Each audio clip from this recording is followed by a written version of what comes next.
근데 오늘 많은 분들에게 가장 큰 충격과 당혹감을 안긴 사안이 아닐까 싶습니다. 댓글 조작 혐의로 구속된 드루킹 김동원 씨로부터 불법 정치자금 수수 의혹을 받던 정의당 노회찬 원내대표가 극단적인 선택을 했습니다. 진보 정책의 중심 역할을 해온 노회찬 의원의 갑작스러운 사망 소식에 정치권도 큰 충격에 빠졌습니다. 김성환 시사평론가, 이수희 변호사 모시고 함께 내용도 짚어보겠습니다. 안녕하십니까? 네, 안녕하세요. 예, 오셨습니까?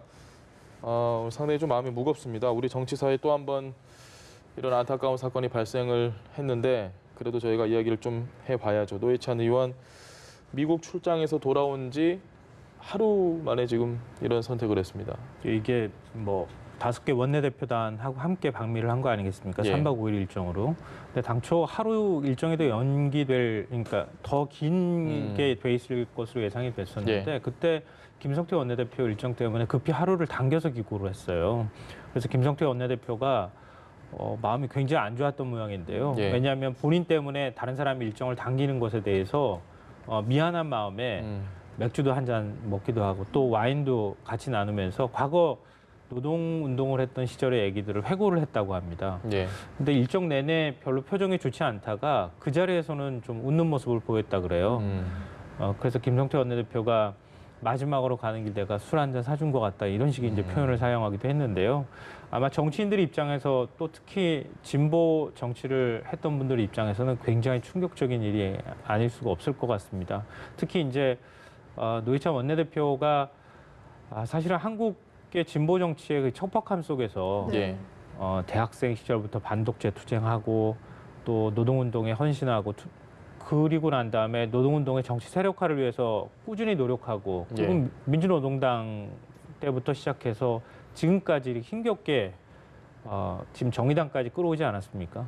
그래서 지금 겨우 지지율 10% 정당까지 올려놨는데 갑자기 드루킹의 금품을 받았다고 하는 의혹에 휩싸이면서 본인이 스스로 극단적인 선택을 했던 부분에 대해서 아마 많은 분들이 비통해하고 안타까워할 것 같습니다. 알겠습니다. 네, 말씀하신 대로 노회찬 의원 하면 한국 정치사에 큰 족적을 남긴 만한 인물인데 이수희 변호사님께서 기억하시는 노 의원 어떤 이미지신가요? 저는 우선 참 말을 쉽게 잘 또 네. 정곡을 찌르는 말을 참 쉽게 잘 하고 또 하나는 유쾌한 정치인이었죠. 뭐 이 어떤 정치색을 떠나서 대중적인데 그 대중적인 게 이렇게 어떤 정치는 말이 얄미울 수도 있는데 네. 그런 것이 없고 유쾌하고 또 거침없는 모습도 보였고 그래서 참 그 대중 친화적인 정치인이다. 참 저런 정치인이 우리 여의도에는 많지가 않은데 그런 면에서 참 독보적이었고요. 그리고 정의당이면은 뭐 민주당보다는 훨씬 진보적인 정당이지만 예. 또 합리적인 모습들도 보여줬었고 그런 면에서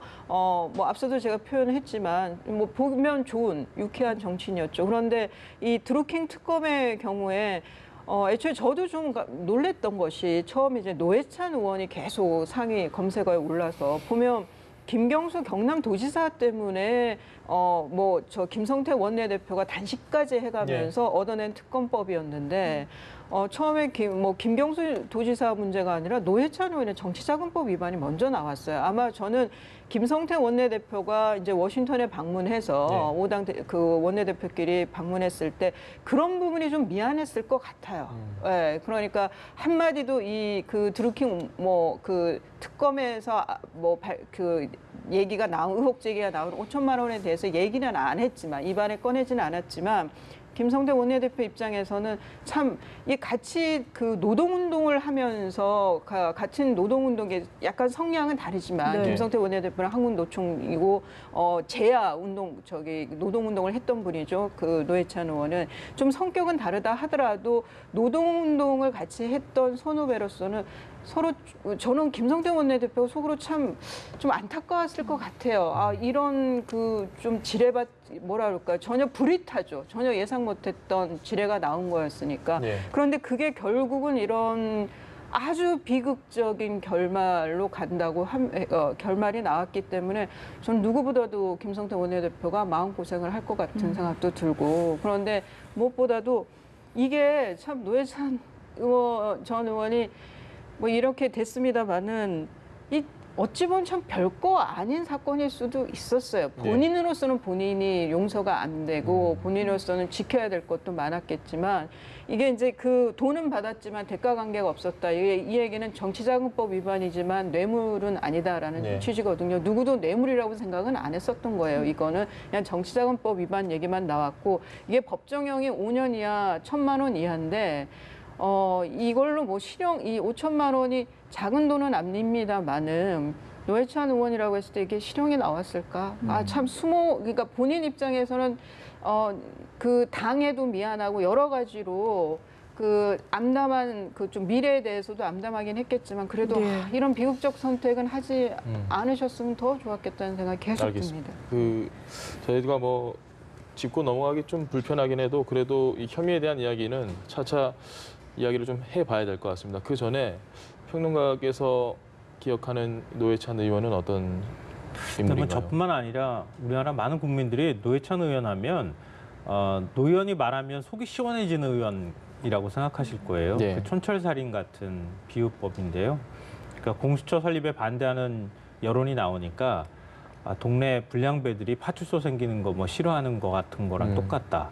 뭐 목이 그 무섭다고 F킬라 뭐 안 사냐 뭐 이런 식의 얘기들을 하기도 했었고요. 사이다 발언을 많이 했었죠. 네, 굉장히 그런 발언들을 많이 했고 사실 그런 노회찬 의원의 어떤 속 시원함, 국민들의 입장 또 약자의 입장을 대변해주는 그런 모습들에 많은 분들이 아마 응원의 박수를 많이 보내줬었던 것 같고요. 그게 오늘날 그 지금 노회찬 의원의 이제 선택에 대해서 많은 분들이 안타까워하는 하나의 원인이 된 것 같습니다.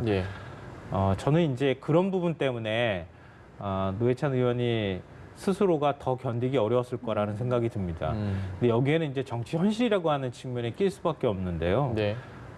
많은 정치인들이 돈 없이 한국에서 정치하기가 참 어렵다 이런 얘기들도 많이 하거든요. 근데 지금 돈을 받았다고 하는 시점이 원외에 있을 때였어요. 그리고 이제 선거를 한창 준비하던 때였거든요. 2014년하고 2016년이었었는데 그때 이제 현실에서 어쩔 수 없이 돈을 아마 받았지 않았을까 하는 추측도 사실은 나오고 있거든요. 선거 준비를 하기 위해서. 근데 그런 이제 현실에서 벗어나기 어려웠던 측면에다가 또 반대로 국민들한테 촌철살인으로 얘기하고 많은 국민들한테 그것 때문에 박수를 받고 자신이 노동운동을 하면서부터 지금까지 진보 정치의 상징처럼 되었다고 하는 그런 자부심 이런 것들이 같이 충돌하면서 스스로 내가 왜 당시에 그런 돈을 받았을까 하는 자책감 같은 것들이 많이 아마 본인 스스로를 힘들게 만들었지 않았을까 싶습니다. 아마 그게 그 지금의 결과로 나오지 않았나 싶어요. 지금 말씀하시는 그 부분에 대한 질문을 드리고 싶은데 사실 뭐 정치와 돈과 정치 뗄래 뗄 수 없는 관계라는 건 모두가 아는 사실이고 과거에 또 한 번 이런 안타까운 일이 있었지 않습니까? 노무현 전 대통령 때도 역시 뭔가 돈이 얽혀 있는 부분이 있었고 본인과 관련된 건 아니었다고 하지만 이번에 대해서는 어떻게 생각하십니까? 이제 이게 뇌물하고는 이제 전혀 다른 얘기죠. 뇌물하고는 이제 다르고 이게 선거 공영제라 그래서 이제 그러니까 선거 때 들어간 돈을 보전을 해주기로 바뀌었지만 노무현 그 전 대통령 시절에 바꿨죠. 그래서 좀 돈 없는 사람도 이렇게 선거를 좀 할 수 있도록 선거 운동을 할 수 있도록 바뀌었는데 그럼에도 불구하고 이 필요한 돈들이 있어요. 특히 이 낙선한 전에 그 국회의원을 하다가 낙선을 한 그래서 현재는 그 직이 없는 그런 이제 그걸 보통 원외위원장 이렇게 얘기를 하죠. 그런 그 위원들의 경우에는 자기 선거구 관리도 하면서 정치 활동은 계속 해야 되고 그러면은 알게 모르게 돈이 굉장히 많이 들어가는 거예요. 그런 데서 오늘 이제 사실상 현실적인 문제는 있었겠죠. 뭐 그러고 노회찬 의원의 경우에 저는 이 준 사람이 이 도모 변호사가 고등학교 동창이라는 거 아니에요. 그러면은 아마 이 특히 남자들 사이에서 고등학교 학연은 굉장히 가까운 학연이라서 그 좀 이 심리적으로 그 경계하는 것이 많이 무너질 수 있었다는 생각은 들어요. 그러니까 인간적으로 해석을 하면 그게 이런 그 정치자금법을 만들었던 이유는 뭐 다 목적도 있고 그런데 충실하게 생각한다면 이렇게 정치자금을 받으면 안 되는 거지만 현실적으로는 좀 그런 한계들도 있다. 그래서 이제 일부에서는 이게 돈 있는 사람 외에는 거의 이제 그 정치를 하려고 그러면 교도소 담장을 넘나들어야 된다. 네. 그렇게 얘기해요. 자기 돈 아니고 이렇게 돈을 정치를 하려면. 근데 그거는 이제 현실적인 문제이긴 하지만 국민의 눈높이가 그거는 아니라는 거죠. 이제 현실적인 그런 문제가 있다 하더라도 그것을 극복하기 위해서는 돈이 아니라 발로 더 뛰어야 된다든가 네. 뭐 이런 이제 그 결국 그좀 몸으로 뛰면서 선거를 해야 되고 그래서 또 언론들을 많이 이제 그 뭐랄까 언론에 많이 노출되려고 또 애를 많이 쓰고 뭐 SNS를 통해서 선거를 하려고 많이 애쓰고 하지만 말이 돌고 돕니다만 현실적으로는 좀 어렵죠. 특히나 서울보다는 지방이 돈이 많이 들어갑니다. 그거는 그 여의도에 있는 그 선거 운동 해본 사람들은 다 인정하는 거예요. 그러니까 좀 더 그쪽이 이런 그 조직을 돌리는 게 더 필요하고 그런 거죠. 그러니까 이게 보시는 이제 시청자들께서는 그럼 뭐 정치자금 받아도 된다는 거냐 이렇게 불법으로 그런 취지는 아니고 이제 아마 그런 한계에 노 의원께서 다다랐던 것이 아닌가 생각도 듭니다. 알겠습니다. 과거에 이제 정치자금 문제 가지고 굉장히 논란이 많고 그 시끄러웠었잖아요. 그래서 이제 사실 원내로 들어와 있는 그러니까 현직 국회의원들한테는 후원회도 만들 수 있고 정치자금을 뭐 선거가 없는 애는 특활비도 뭐 고정적으로 받고 기본적인 이제 활동비도 다 사실 받을 수 있는 상황이고 특히 이제 후원회를 통해서 모금할 수 있는 돈이 뭐 선거 없는 애는 1억 5천, 선거에 있는 애는 3억 원까지도 사실은 가능하거든요. 근데 원회 같은 경우에는 그런 출구를 못 들어준 거죠, 우리가. 그러니까 원회는 사실은 자기 돈을 다 써가면서 정치를 해야 되는데 자기 돈이 많지 않은 사람들도 꽤 많거든요. 근데 그런 경우에 그럼 어떡할 거냐? 이제 이런 현실적인 숙제도 사실은 남겨준 거 아닌가 싶습니다. 알겠습니다. 네, 지금 새로 나온 노회찬 의원의 유서 내용이 추가로 있어서 말씀을 드리자면 2016년 3월 두 차례에 걸쳐서 경공모로부터 모두 4천만 원을 받았다. 근데 지금 받고 있는 혐의는 5천만 원으로 지금 알고 있거든요. 이 부분 내용 포함해서 좀 혐의 내용 일단 정리해 볼 수 있을까요? 이게 이제 그 드루킹 경공모 회원의 아주 그 핵심 역할을 했던 도모 변호사, 그러니까 오사카 총영사로 해달라고 추천해달라고 드루킹이 추천했다는 인물이죠. 그 도모 변호사를 통해서 이건 지금 이전에 나왔던 내용하고 조금 다른데 이전에 나왔던 것은 그 경공모 그러니까 그 느릅나무 출판사가 있는 거기에 그 산채라고 불리는 그 사무실에서 강의를 하고 강의료로 2천만 원을 건넸고 그리고 다시 이제 그 2016년 3월에 창원의 그때 예비 후보였었죠. 그 선거 그때 그 부인의 운전기사에게 뭐 3천만 원을 건넸다 이렇게 이제 그 혐의 사실에 범죄 사실 그 도모 변호사의 구속영장이 청구됐었는데 지금 노회찬 전 의원의 말에는 4천만 원이라고 해서 지금 1천만 원의 액수의 차이가 있는데 여하튼 돈을 받은 것은 맞다. 다만 그것이 대가 관계가 있거나 청탁이 있었던 건 아니다. 그러니까 아마 저 때가 선거 무렵이죠. 2016년 4월 13일 날 총선이 있었으니까 3월이면은 이제 예비 후보로 창원에서 이제 뛸 때인데 지금 이전에 그래서 이 사건이 문제가 돼서 2016년에 드루킹 측이 고양지청에서 조사를 받았어요. 그런데 당시에는 도 변호사가 나 돈을 주지를 못했다 거절해서 그래서 그 돈이 남아 있다라고 하면서 이렇게 현금 다발이 찍힌 사진을 증거로 해서 돈이 건네지지 않았다라고 해서 이제 무혐의 증거가 부족하다. 그래서 무혐의 처분을 받았는데 저희가 지금 잠시 노회찬 의원의 빈소가 마련된 병원으로 와서 정의당의 브리핑을 좀 들어보고 나서 이야기를 다시 해보도록 하겠습니다. 지금 연결이 되나요? 한번 들어보시죠.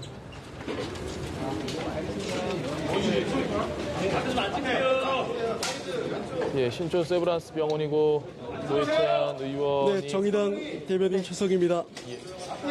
정의당 상무위원회 회의 결과를 말씀드립니다. 정의당은 유가족과 상의하고 고 노회찬 원내대표님 장은 정의당장으로 기간은 5일장으로 치르기로 결정했습니다. 상임 장례위원장은 정의당 이정미 대표가 맡기로 했습니다. 장기 등 구체적인 장례 절차는 유가족과 상의하고 내일 오전 중 발표할 예정입니다. 또한 각 시도당에 분향소를 설치할 예정입니다.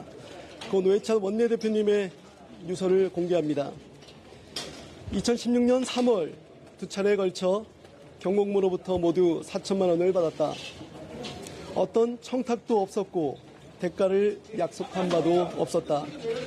나중에 알았지만 다수 회원들의 자발적 모금이었기에 마땅히 정상적인 후원 절차를 밟아야 했다. 그러나 그러지 않았다. 누굴 원망하랴. 참으로 어리석은 선택이었으며 부끄러운 판단이었다. 책임을 져야 한다. 무엇보다 어렵게 여기까지 온 당의 앞길에 큰 누를 끼쳤다. 이정미 대표와 사랑하는 당원들 앞에 얼굴을 들 수 없다. 정의당과 나를 아껴주신 많은 분들께도 죄송할 따름이다. 잘못이 크고 책임이 무겁다. 법정형으로도 당의 징계로도 부족하다. 사랑하는 당원들에게 마지막으로 당부한다. 나는 여기서 멈추지만 당은 당당히 앞으로 나아가길 바란다. 국민 여러분, 죄송합니다. 모든 허물은 제 탓이니 저를 벌하여 주시고 정의당은 계속 아껴주시길 당부드립니다. 2018년 7월 23일 노회찬 올림. 끝으로 드루킹 특검은 애초 특검의 본질적인 목적에 부합하지 않은 표적 수사를 했습니다. 결국 여론몰이식으로 진행된 수사는 비극적인 결과를 초래했습니다. 이 점에 대해서 정의당은 깊은 유감을 표합니다. 그 가족들을 네, 상대로 지금 최석 대변인이 우선은 총 언론에 나와 있듯이 세 통이 있는데요. 지금 유가족께서는 밝히기 한 통은 정의당에게 보내신 거고, 그거는 유가족이 당연히 정의당에게 지금 제가 공개한 거는 정의당에게 보낸 거기 때문에 공개한 거고, 그리고 두 통은 가족들에게 보낸 겁니다. 그래서 그거는 유가족의 의사에 따라서 공개하지 않기로 했습니다.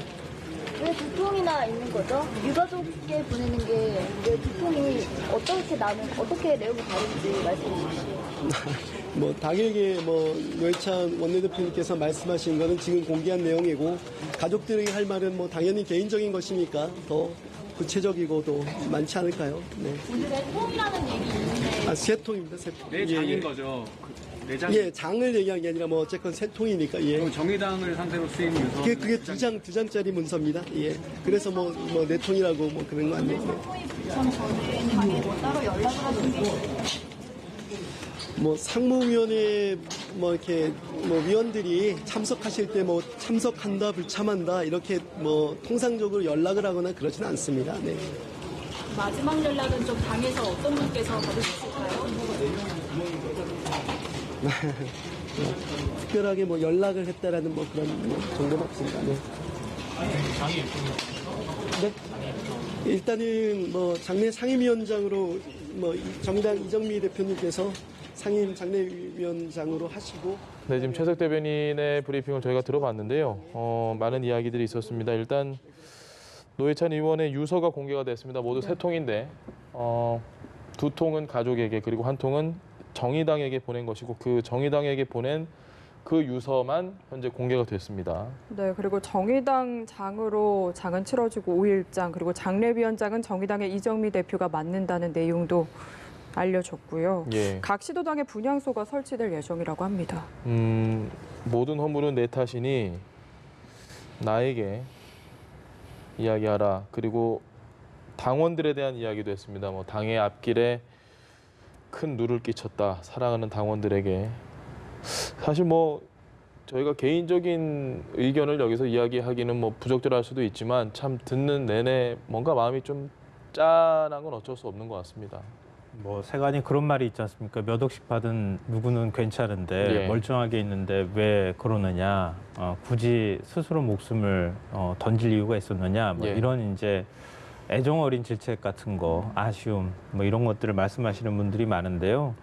근데 이게 일종의 좀 약간 진보 정치를 추구해왔던 분들의 가지는 좀 결벽증 같은 게 여기 드러나는 것 같아요. 제가 볼 때는.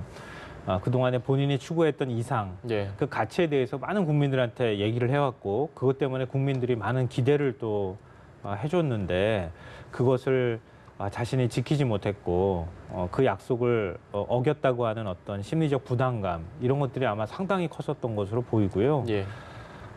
여기 이제 나온 부분에서 저는 자발적 모금이라고 생각했다. 이 부분이 좀 주목할 만한 부분인 것 같은데요. 돈을 이제 4천만 원 받았다고 하는 거는 원래 이제 정확한 액수는 4,600만 원으로 지금 특검이 밝혔던 부분인데 그걸 그냥 4천만 원이라고 통칭했을 가능성도 좀 있어 보이거든요.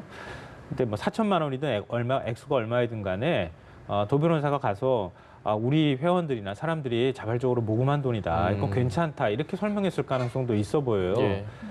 노 의원이 당시 이제 선거를 앞두고 이제 좀 돈이 필요한 상황이었을 수 있으니까 그렇게 설명을 했을 때 그러면은 뭐 동창이 이렇게 얘기를 하니까 하면서 사실은 그걸 받았다고 하는 점을 본인 스스로가 인정하는 것 아닌가 싶은데요. 그렇다 하더라도 정상적인 절차를 밟지 않고 그걸 받았던 부분에 대해서는 어떠한 변명의 여지도 없다. 그 부분에 대해서는 당원이나 국민에게 누를 끼쳐서 정말 죄송하다 이런 뜻을 표했고요. 그리고 이제 정의당에 대한 국민의 기대감이나 또 본인이 이런 그 선택을 하는 데 있어서 정의당에 뭔가를 이렇게 피해를 입힌다고 하는 것에 대한 어떤 엄청난 심리적 부담감에 좀 시달렸었던 것 같아요. 그래서 그런 심리적 부담감에 시달린 부분들을 그대로 정의당에 남긴 유서 안에서도 표출을 한 것 같고요.